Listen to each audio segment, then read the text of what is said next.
Hey guys, Danny over here at Blades and Barrels. It's Tuesday and that means one thing, Tactical Tuesday, where we do how-tos and reviews of firearm related products to help you get your AR-15 tactical. Get ready for another great edition.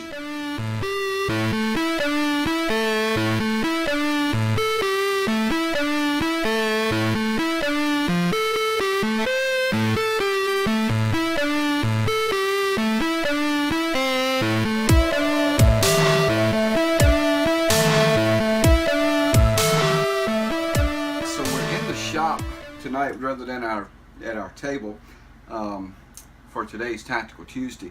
What we're going to be doing, one of the most popular things, last week we talked about putting on a quad rail, an extremely popular add-on to any AR-15, but one of the second most popular things that we deal with is sling adapters. You know, if you want to run a single point sling similar to this on your AR-15, you got to have a way to attach it.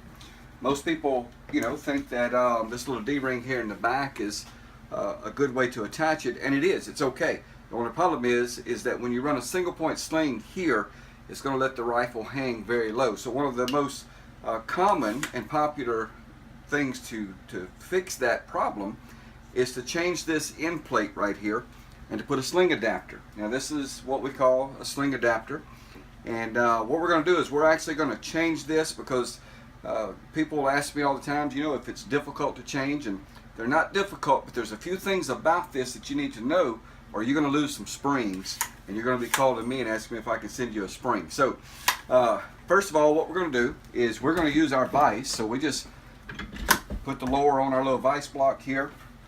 First thing we're going to want to do is you're going to want to get your buffer tube.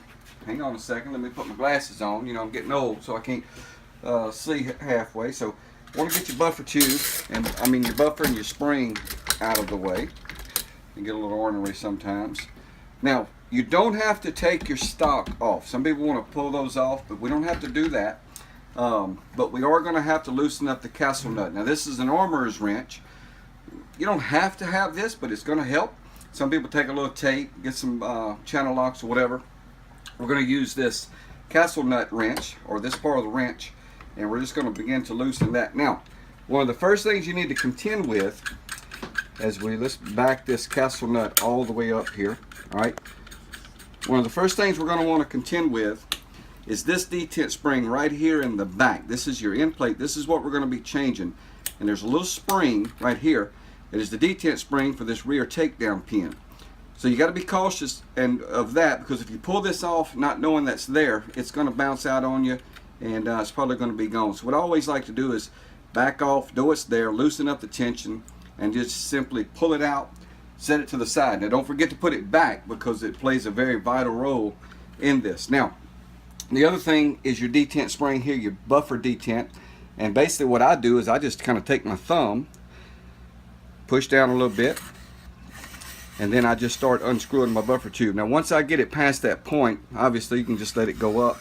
We're going to want to go ahead and unscrew the buffer tube, get it all the way off. Now we've got that off, we're going to take off our end plate. Just your standard end plate, nothing fancy about that. This is the ambidextrous sling adapter. Now, I know this may sound elementary, but just to make sure that you get it on, come around here, Renee, and show there's an indent here. This is where that little spring was at, and this is an indentation. Now, your buffer, your sling adapter is going to have this indent piece here that's going to fit right in there just like that. So we're just going to put it on the buffer tube. You've got a groove in this buffer tube right here that you're going to want to let that go into. All right. We're going to get our buffer tube started back in. Sometimes these are a little aggravating. I have a hard time with them anyway.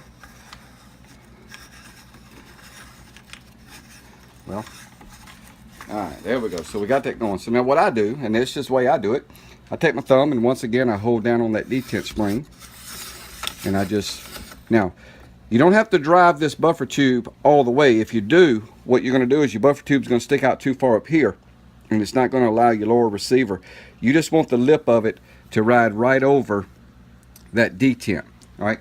So once we get it there, what we're going to do is we're going to let it go far enough around so that I can reach in here and put my little spring back in, pull everything back, and then I'm going to get it all centered up, and then I'm going to simply just push that forward, bring my castle nut back in,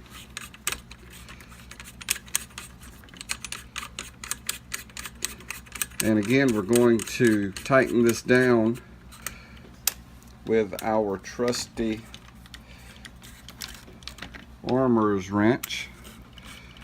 Get everything back in position here.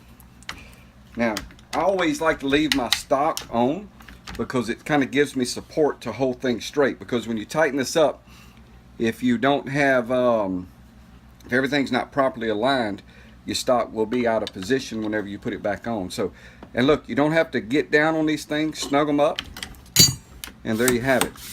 Just check your buffer tube, make sure everything's aligned right.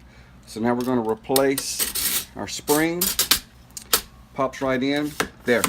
We just put on a sling adapter so that what you can do is you can take your sling, you can feed it on, and there you have it. Simple. Recap.